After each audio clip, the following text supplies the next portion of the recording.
Welcome to the Teaching Journeys podcast, hosted by Dave Roberts. Humanity possesses a unique skill, the ability to pass knowledge from one generation to the next. This podcast embraces that ability, offering learning opportunities through conversations with extraordinary guests. Dave aims to leave a positive mark on individuals around the world. So before you dive into today's episode, please share this podcast with your network, including friends, family, and colleagues. And please consider leaving a rating or review. Your support makes all the difference.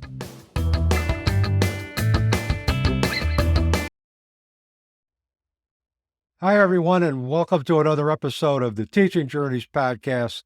I'm your host, Dave Roberts, and today it is my pleasure to have for a second go-around on the Teaching Journeys podcast, Michael Gershe. Let me tell you a little bit about Michael. Michael Gershe is a survivor of a drunk driving crash that killed his mother and nearly himself when he was 8 years old. Despite breaking almost all his bones in the crash, he went on to become a collegiate swimmer, comedian, speaker, author, college educator, and photographer. Raised in Miami, Florida, he attended Ashland University on a swimming scholarship where he earned a bachelor's degree in communications. Michael earned his master's degree in higher education administration from the University of Akron. He has been at Kent State University for 24 years and is a senior advisor for the College of Aeronautics and Engineering, where he advises the professional pilot major. With over 25 years' experience on stage as a comedian and speaker, Michael has presented his programs at schools, colleges, military bases, and 2 TEDx Talk presentations. Michael has been presenting his program for 11 years at the Stone Municipal Court for first-time drunk driver offenders. He has been a guest on several national podcasts regarding grief and trauma, speaking from the male's perspective. In 2015, he founded the Magic of Life Foundation, a nonprofit organization that helps his mission in eliminating impaired driving, making communities safer, and empowering people to make better choices in life. In 2019, he published his memoir, The Magic of Life, a son's story after tragedy, grief, and a Speedo. One Amazon reader said, "This book will inspire any reader to be a better person." This is one of the best books I have read in a long time. Michael's book can be bought on Amazon or Barnes & Noble. And in addition to Michael, we have another special guest. We have Tigger. And so, Michael, welcome to the Teaching Journeys podcast. I know Tigger is significant for both of us, and since we're doing dual and Tiggers, I'm going to hold mine up. So here we go. And we talked about this during the last podcast in terms of the significance of Tigger in our own lives. With that, welcome again to the Teaching Journeys podcast. It's just great to have you back. Thanks for having me back. I really appreciate it. And Tigger, thanks you too. Oh, you're welcome, man. My Tigger thanks your Tigger and you for being on the podcast for a second time around. So now that we've got the social niceties out of the way, we might as well get down to business. So I did have you on sometime, I think, beginning of last year, where we talked about the Magic of Life Foundation, your work, your transcending tragedy after the drunk driving accident that took your mom, and how you built yourself back up.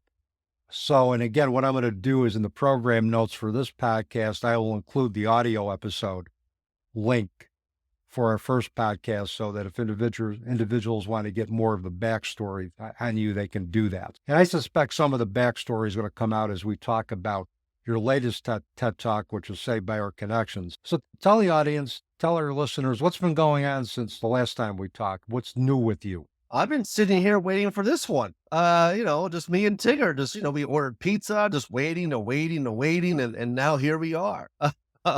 Well, in the last year or so, and I want to just thank you for your continuous friendship, because I think what we talked about last time, and then connecting with other people to do other podcasts, to share stories and to help others, that's been awesome. So doing other podcasts, sharing my story and trying to help other people. I did the second TED Talk at where I went to college at Ashland University in February.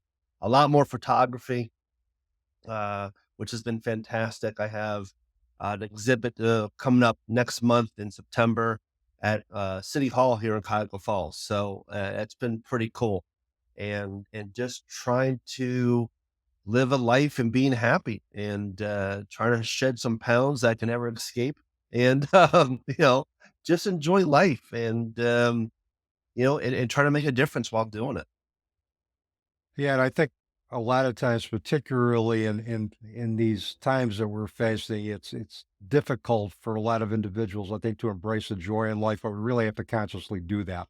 Because I think the more we can embrace the joy, the more good things manifest for us, and the more people we attract in our life who are going to be, manifesting that same joy. So it sounds like you've got a pretty busy schedule.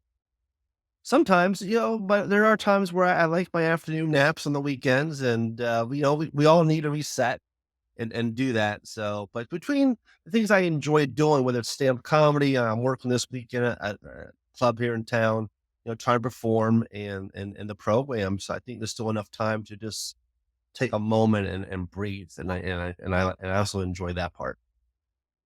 Yeah, and I think we need to take that time for ourselves just to kick back, breathe, relax, and do nothing.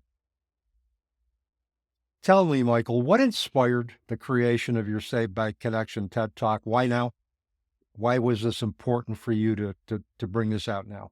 Well, once I heard the theme for the TED Talk, which was sparking connections or sparking our connections, I really wanted to focus on connections in my life that had such an impact, such like Tigger being a role Hmm. model, as a Hmm. kid and taking those principles and uh those people that really helped me and also but also saved my life too. I started with talking about my mom and the fact, she gave me life, and unfortunately I lost her when I was 8 weeks old in the car crash. And then moving on to a woman named Dolly, who came into our household to raise me and my brother as her own flesh and blood, which was only supposed to be a part-time job and turned into a lifetime role for her. My friends in college, and also other friends that know who you are and know when you are hurting and you're trying to hide it,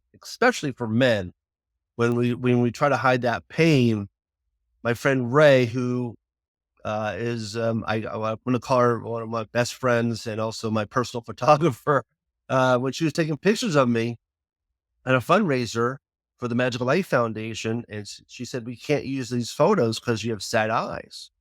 And that was the same week where I thought I was done. It was I had a plan to end it all, and I was just going through a lot of grief. My dad died in January of 18. My aunt died 90 days later. The fundraiser was June of 18. So it was in that early on grieving process. And I really didn't start grieving for my father, and my aunt passed away. And then I Hmm. emulated what my dad did, was hide that pain. I saw him hide that pain for 47 years.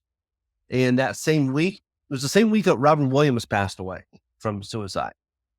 And I had a plan just like him. And I also had lunch with a friend of mine that turned out to be my grief counselor. And she said, "You don't look like yourself either." And those are the people in our lives. So when I say saved by connections, those are the people in our lives that will call us out, and those are the ones that care about us. And I realized that journey, looking back at constructing that podcast, those people that would miss me the most if I did something, to myself or harm. And those who said you can't be a burden if you're ever feeling that way and have to feel ashamed if you're feeling down, depressed, to go to those people in our lives that we know will always have our back. And I think it was very important just to put that together along with humor. So it was my mom, Dolly, and my friends in college, the rock band Kiss, and even, my dad. So it was just a good broad scope of those people in my lives that mean so much to me. And we all have that. And I wanted to relay that to the audience, that we have those people in our lives. And you're right. I don't think anybody comes into our life by chance. I think it's all by the grand design, whether we believe in God's plan or the universe's plan. One of the things that, when I read your book, The Magic of Life, was almost the immediacy with which Dolly came into your life after your mom died. It was like your mom was taking care of you from the great beyond. and brought you dowly to take up the slack that, obviously she couldn't take up because of the accident. So, um, and I believe that. I think just everybody is in our life, even if it's for a moment in time, for a specific purpose at the time, and it gets us through the next moment. Yeah. Um, I mean, the car crash happened September of 1970. Dolly came into our lives in November of 1970. So, it was that quick. You're right. And then she's still here. I won't say how old she is because she'll beat me up, but she'll have a birthday next month. She's in her 90s. I will say that part, but I won't give the specific one. But it's incredible to have her in my life. She's such a special person, and one of the reasons why I am the person I am today. So we could thank her or we could blame her. Either one works. yeah, I'm sure from what I know of her, she's got broad shoulders, so I think Yeah. she'll be able to roll with anything you want to throw at her. So, um, one of the things that, first of all, I am glad you did not go through with your plan for a lot of obvious reasons. One of the things that I deal with my students, and I mean, working with the college age population, there's a lot of depression, there's a lot of occurrences of anxiety, um, suicidal thoughts. And I remember there was one student who I talked to in particular, this was years ago. She had more loss, Michael, probably at the age of 21, than a lot of people experience in a lifetime. Um, and she basically was very open about thinking about suicide. And when I told her, I said, she goes, who would miss me? The message was, who would miss me if I was gone? I said, well, so I could tell you one person who would be saddened by your absence, and that would be me. So if you're thinking that nobody's going to miss you, know that I am going to miss you. Today, she is in a relationship. She's working, and she's expecting her first child. So, Wow. um, so Awesome. well, and I think when we talk about suicide, we're opening up the conversation to say, talk me out of it. Give me a reason to keep going on, even if it's for an hour, even if it's for a day. Tell me that I can still make a difference. Right. Yeah. And I say, if you can make a difference in someone's life through humor, then you're doing something pretty special. Yep. And there's something worth, with students for so long, you never know that one person you're going to have that positive impact on. And Yep. when you do, and you know about it, it's a pretty amazing feeling to have. And I see that when we do our court program for the DUI offenders, where they come in, they're upset, they don't want to be there, but you watch them change that 90 minutes, and they come up and they shake your hand or give you a hug or whatever it is. And that's when you know your story, your purpose has that impact on others. And I think we all have that ability to share our story with someone and make that impact. It could only be, maybe it's only one person in your life. Mhm. That's a pretty good um, blessing to do. Yeah, and particularly your story is very relatable. You you express your story in a way that people are going to connect with it because you're very down to earth. It's a very human approach. You mince no words, and individuals who have experienced all kinds of trauma, who have come from chaotic environments, who have had addiction, all they want is that honesty and consistency. And if you can give that to them, at least it may not change their behavior, but it's going to plant some seeds where it's going to at least make their future decisions a little bit more difficult to make. They're at least going to think about it before they Right. act. Yeah. And that's the strength that we love seeing in them, especially if they hit, unfortunately they hit rock bottom, as you know, and it takes, maybe it's a 20-year in that hole. And then they finally hit that bottom and they find that strength to ask for help. Mhm.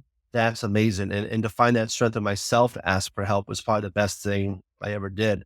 I was on Althitha's podcast not too long ago, and she made me cry, because she asked me this question about like one of the best, things I did for myself. I said, ask for help because I wouldn't Yeah. be here, if I didn't. And I think everyone has that. And it goes back to saved by our connections, find that connection, that one person, you could go to and ask for help. And we all have at least one person uh, that we could go to.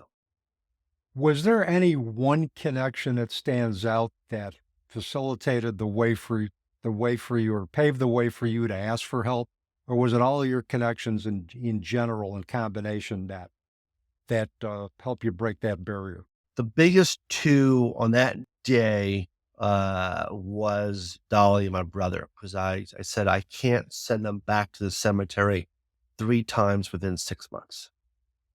And that was the beginning of it. Was there also, and correct me if I'm wrong, but was there some other type of non-ordinary phenomenon experience that you had prior to contemplating taking your own life? Was there a dream? Am I recalling this I did have a dream correctly? many years ago, in my early 20s, where things weren't going very well, and I wanted to meet my mom. I wanted to hear her voice and all that stuff. And I went to bed thinking I was going to jump off the 15th floor balcony the next morning. Uh, and then she came to me in the dream and she said, Michael, I'm fine. Stop worrying about me. And she gave me a hug, and I woke up face down the pillow like this, like I was hugging her. And that really helped as well back then. And I still think Yeah. about that too, thinking, okay, I don't think my mom, and I believe that my mom sacrificed her life so I could live, like any good parent would do. That she did something in that split second before that car hit us to save my life. She gave me birth, she saved my life. And so those are the things I kind of think about as well. But in that instant, it was back then in 2018, it was definitely my brother and Dolly. Oh, good. My recall wasn't all that off then. Right. I knew there was something, but so Right. obviously you had contemplated suicide prior to, earlier in your life too. Yeah, that depression was there. And, when I was doing the book and going back to these memories and those type of things, especially talking about mental health, and I had to take that deep dive into it and be honest with not only myself, but also then the reader to convey it. Because we both know when people go through depression and they think about those things, they think they're the only ones going through it alone. And we talked about, and then as soon as you find out there's other people that feel that same way, there's sort of like security in that, or, oh, I'm not alone in this journey. Mm-hmm. And that's nice. So I had to go back and think about those things. And yeah, I remember that life was, early mid 20s, 26, 27 ish, probably.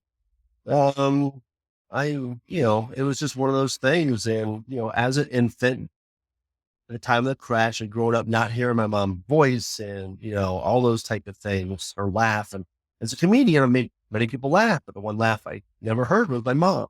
Those are the things that will get to you. And Absolutely. then you kind of go, all right, let's see what's on the other side. Is it better? And then you realize your parents or your loved ones, even though they're not here, will still protect you. And the dream visit that you had with your mom is powerful evidence of that. That's one of the more, I think, powerful forms of after death communication or signs from our loved ones. When our loved ones come to us in a dream visit, we're having a conversation with them, and it's very realistic. And you get the message that, look, I'm okay. I'm always going to take care of you. We're going to see each other again. And your mother, I would suspect your mother's not going to stop being your mother for as long as you live. She may end up manifesting at another time where you're at a crossroads. Tell me more about Kiss. You have this really just, I think, very unbelievable connection with that band. I know you went to their final concerts in Madison Square Garden. So tell our listeners, for those who like music and who like to connect, with to their own lives through music, tell us why Kiss was so significant for you and still is. Right. I should go get high. I should go get my Gene Simmons doll and put it next to Tigger. You should, or get the face makeup and Right. Yeah. I'm very unprepared for today. I should have worn the makeup. My there you brother, go. one of my brother's fault. He introduced me to Kiss. So I was 7. I was in second grade, 1977, and Destroyer came out. And my brother's 3 years older than me, so of course he was into it. And then you see the makeup and all that stuff. And, to a little kid, that's pretty cool. And then then the music and the gravitation, and then learning what it stood for, because you would be picked on for being a Kiss fan at some point. But if you like something enough, or you believe in something enough, what they taught me was how to stand up for myself. along with Kiss and my role models like Tigger and Dolly, and um, you stand up for it. And then it was just part of life, and their music, and just the people I've met through the band, some of my closest friends, and the concerts are just so much fun because you go there, and once the lights go down, whatever's bothering you on the outside, gone for 2 hours. And you're just focused on having fun and being part of this life experience with 15, 20,000 other people. And, my friends and I would joke, "Oh, hey, can you describe a Kiss concert?" No, I can't. You just have to be there. And it's the imagery, but also about having fun in life, standing up for yourself, believing in yourself, those positive things. I think, kept me gravitated towards the band. Do I think they should have stopped 20 years ago? Yeah, sure. But I still went, and to be part of the final two concerts with one of my best friends, Dennis, Survived by Connections, I don't know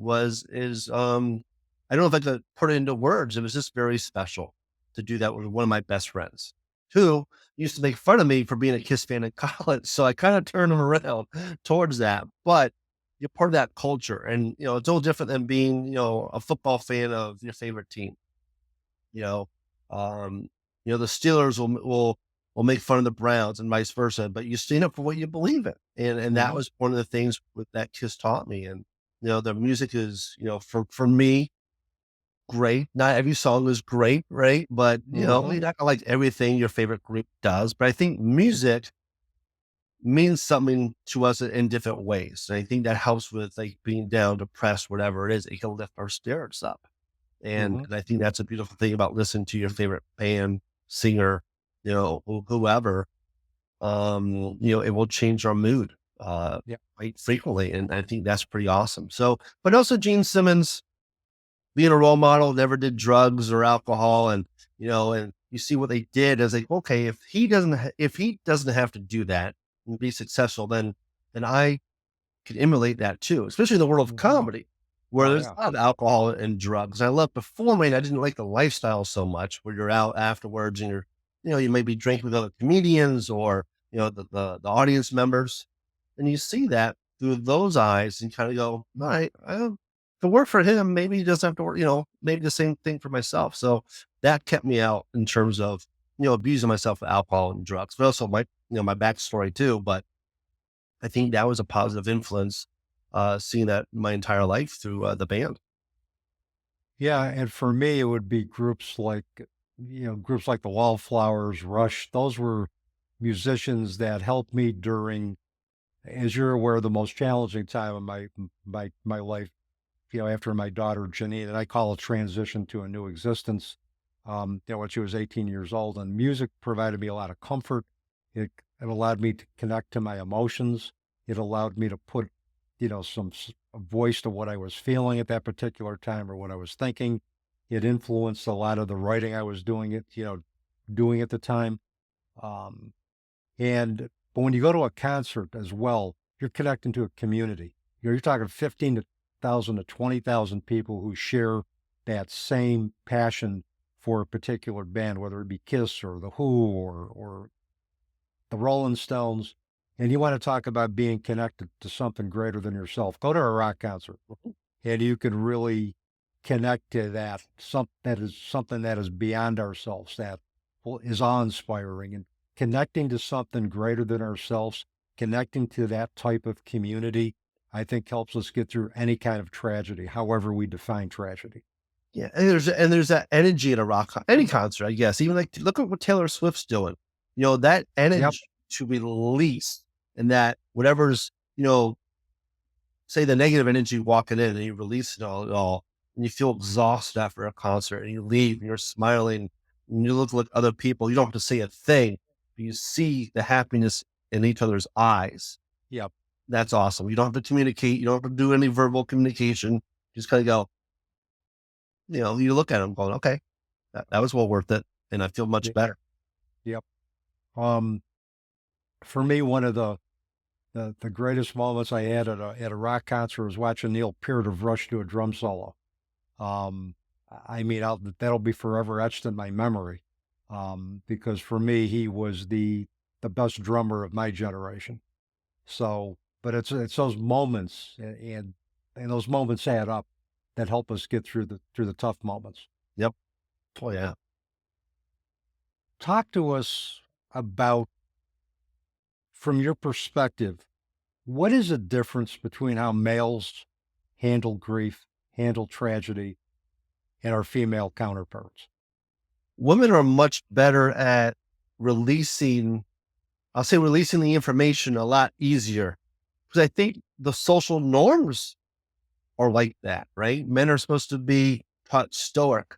If you share your feelings, it's a sign of weakness. And that hasn't changed, even though the discussion of it in the last 20 years or so has changed. Those social norms are still there. So I Yep. think it begins as kids, really. Whether you're watching football and, stoic, but then you watch people win the Super Bowl and cry with all those emotions. But I think men are just taught not to share those emotions. Yep. And we're supposed to be strong and like a rock and not open up. So I think women are much better at it, because they're also the in most roles, not everyone, but it's changed. The caregivers, Mm-hmm. right? In life, the nurturers, with the children and everything else. So I think they're sometimes better. I want to say better equipped might be not the right term, but better at it because of practice, than men. But I think once men start practicing that, then it gets much easier. And I realized when Yep. I started talking about it and writing the book, it was like, what am I afraid of? Instead of depression controlling me, by opening it up and talking about it, it's like, well, this is nothing, to talk about it. And we both know the last year and other men that we talked to, it's like talking sports with each other. And, Yeah. and that's a beautiful thing to do, to see how none of us are afraid to talk about emotions and grief and trauma Mm-hmm. and depression, because we know I think it helps each other too. Yep. Yeah, it inspires me, but it's such a relief to Mm-hmm. do it and go, well, what was I afraid of? So you told someone you were down, you weren't feeling well, you're depressed. Okay, it's not the end of the world. And by doing so, God, I feel so much better, by releasing that tension. So I just think it's still the social norms, and we just have to get better at it and not so much afraid to share. Yeah, and I think if we acknowledge the differences in the way men and women express emotions, we can understand it better. We can create space for it better. Um, I'm a firm believer that we experience feelings just as intensely as females do. We just deal with it differently. Yep. Um, if you ask a guy what they're thinking, they can tell you what they're thinking. Then from there, you can ask them how they feel about what they're thinking, and then they can tell you really easily. But Right. if you ask a guy, well, how you feeling? Oh, a lot of them won't go there because they don't have a vocabulary for it. Yeah. And what the connotations of feelings is feelings are equated with vulnerability, and as you mentioned, a lack of strength. And we are supposed to take care of our loved ones. We're supposed to take care of everybody else. And when we see our loved ones grieving over a loss that we think we should have prevented, it just rips another hole right in our hearts, because it reminds men that, we didn't do our job as caretaker of our families. That's the farthest thing from the truth. The truth is that we did the best that we could given the hand of cards that were dealt with us. But we're so consumed with grief and the what ifs and the what should have beens that we think we should have done more. In reality, over time, we realize that we did the best we could. You are exactly right. And as you're talking, I saw my father in that example, where if I had survivor's guilt, he had survivor's guilt for 47 years, and reliving that car crash every time. And you're right. He did the best he could as he was still going through that trauma and grief, and never talking about it, never, I wouldn't say getting off his chest. That's probably the worst example, but you know what I mean? Yeah. Uh, he wrote me and my brother an email December 19th, 2012, which would have been the 48th wedding anniversary. He said, even to that day, it was still too hard to talk about my mom. Yeah. And, it's a generational thing too, but it was 1970s, born in the 40s. That Yeah. wasn't the culture. That wasn't what men did. And he had to carry around with that for 47 years. So you're 100% correct. In terms of, I think men try to do the best they can while still carrying that load. Back in the 70s, we didn't have support groups. We didn't have 24-hour news. We didn't have the internet. We didn't have the resources that we have now. So basically, in the 70s, it was the gut it out and just move through it or power through it syndrome. Now there's a lot more resources for individuals who are grieving, for both men and for women. We've increased that, so now there's more of that it's available. But there's also the stigma of asking for help. That Right. there's a stigma attached to that, and that I think that transcends anything. Whether you're talking about mental health, whether you're talking about loss, it's like if I'm asking for help, is that also a sign of weakness? And I think that transcends the gender divide for me. Yep. I would agree with you on that too. One of the things that you mentioned in your TED Talk was building ourselves up after tragedy. And you had a couple of really, I think, good suggestions. So would you elaborate on what those suggestions are and how they can specifically help us build ourselves up after tragedy?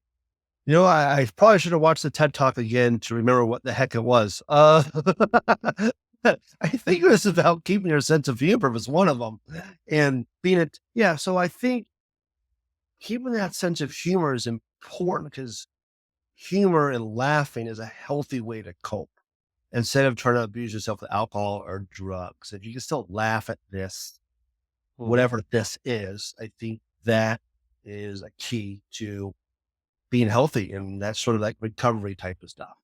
Um, I know when I was going through it, I kind of lost my sense of humor where usually on Facebook, I try to write a joke per day or something funny. Excuse me. And I didn't do that for a while. And that was hard going, man, I can't even smile. Can't even laugh at stuff. And here I am supposed to be a comedian, like Tigger and, making triplets and, having fun. And I couldn't do that. So I learned, through my own process, you got to keep that sense of humor, is one of it. And, I think that's key. And I think the other one is don't forget who you are and the people that impact your life, those connections, our role models, I'll say like Gene Simmons again, that impact, those positive impacts on our life, not so much the negative ones, but, think about that and don't, being key in terms of knowing who you are and who you want to become, also, and, relying on your friends for that too. And the people that care about us, is also key in terms of getting through trauma and tragedy and grief and just on that road to being happier. Yeah, I think that's sage advice. And by the way, those were the two things in your TED Talk. All right. So you got it. But hey, we in the moment those building blocks to transcend tragedy could change depending on where we are and depending on where we are in our own growth and evolution. So, if you had a couple of different ones, that's cool too. So, Probably did, but I only had a certain amount of time in the TED Talk to do. I know it's amazing in terms of how much you can get in such a short period of time. And I don't think people realize the amount of preparation that goes into doing that. I think it's probably hours of rehearsal and, basically just having your talk pretty much right at the tip of your neurons and just without any prompts or any notes in front of you. It's just, it's a process. And I don't think a lot of people realize the amount of work that goes into that. It was hard because, I didn't want to forget anything. And my biggest thing was to slow down because I'm a fast talker. And I remember on my bar mitzvah speech on the side, my dad would write slow down. So I remember my TED Talk to slow down and speak clearly. And I thought I did 12 minutes. Like I'd done, it was like 17 minutes. So I went, oh, because the limit was 18. I was like, the worst thing in comedy is going over your time. So I was very conscious of that. And I was glad that I was still under 18, but I hit all the points I wanted to. And I was really happy with that one. especially. But you're right, because you have no notes. There's no, you only practice on yourself, in the mirror, and those type of things. And I love creating new programs and then seeing that reaction with everyone. So I'm very happy that you enjoyed it. Yeah, and all you got to do is just got to just Google or just go to YouTube, type in your name and the TED Talk saved by connections, and it'll come up. It's well worth 18 minutes of your time to listen to that. So if you're going to leave our listeners with just one thing today, beyond what you've talked about in terms of the building blocks to get through tragedy, what would be one other thing you would leave our listeners with today, Michael? Good question. Probably don't lose your inner child. Yes. Let's get our Tiggers back up. Um, uh, gosh, one thing, don't lose sight of who you are and that your life matters to so many other people. So when you are feeling down or depressed, realize how precious your life is. I'm taking it from a kid, I'm taking it from a 54-year-old that almost died at 8 weeks, and knowing how precious this one life is, and knowing that people would miss you, as we talked about earlier. If you decided to do something to harm yourself, realize that that uh, it's your life means something to so many, just not one, but so many people, and just understand that. Yeah, we never realize the impact that we have on somebody until, we're gone, or until um, somebody tells us. Sometimes it comes out of the blue, and I think we will all question the impact that we have, depending, because we're humans. We're living the human experience, and we want to make an impact. And sometimes we question, have we made that impact? And will go through that periodically myself, where I'll question that. And all of a sudden, out of the blue, I'll get an email from a former student who said, "Hey, what you did, I still look at your class notes," or, the conversation that we had when I was an undergraduate really helped me. Um, so, and we never know the number of lives we're going to touch in our lifetime. 100%. There was a gentleman in the DUI class 4 years ago, and for the foundation, we have wristbands to say, "I pledge not to drive impaired." It has my mom's initials. It has Andrew Munchak, who is an 18-year-old high school grad who was killed by a drunk driver. Then you had Christine on your Yes. podcast. One of my best friends, John Kelly, his initials. And this guy has never taken off that wristband in 4 years. And he sent me a picture of him wearing it maybe 2 weeks ago. Mm-hmm. And that really, now I might get emotional. That really hit me hard, because it goes back to the impact. And those are the days you're going to go, why am I still doing this program? Am I making a difference? And then you see that and you realize that's the person that was meant to hear your message or your story. And it leaves you speechless, but it also makes you happy that you shared, that you opened up, you allowed all this stuff in here to get out to help someone else. And it's priceless. Yeah, and I know the significance that John had in your life, and I know how hard you fell after you found out that he had died. And I know that was just one of the series of events that brought you to the depths of despair. Um, and again, saved by the connections that you had in your life. Those connections, obviously, as we've talked about during this podcast, have gotten you to the point now where you are making a difference. You are making an impact through your Magical Life program, through your work with the DWI offenders in the Stowe Court. So keep doing what you're doing, Michael. No, thank you. I appreciate it. And I thank you for the opportunity to share so we can make a difference. Yeah, absolutely. And so my last question for you is, if our audience wants to get in touch with you, wants to find out what you have going on, purchase your book, what's the best way for them to do that? The best way, I have a new website. It's called, it's just michaelgershe.com. MichaelGershe.com. There's a link to the book on there. It's also on Amazon. You can get it on digital, but also, format. And on there's a link to photography page too. So if you want to check out the photography that I do, which keeps me bonded to my dad. My dad was a huge photographer, so he introduced that to my life. And that connection to my dad is still strong. So we'll stay with that connection theme.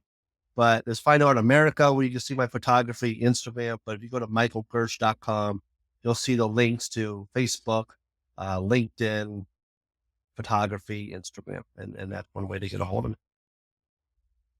Hey, check out Michael's photography. I mean, he does some really great nature shots. It's just really, it almost like you can put yourself in the scene very easily. That's how realistic your photos are and vivid they are. So, and your book, as I mentioned in the previous podcast that we did, I'll mention in this one. It's a great book. If you really want to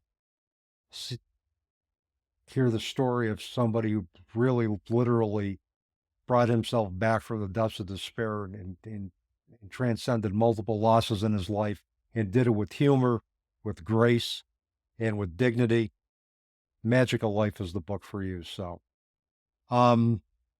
Michael and Tigger and I want to thank Tigger and you for being a guest on the podcast. And I hope we can do this for a third time sometime. I hope so too. That'd be fun. I love having our conversations, and that's exactly what this is. So I appreciate the opportunity.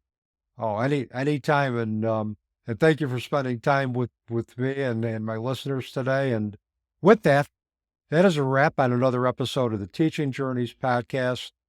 Tigger and I wish you peace.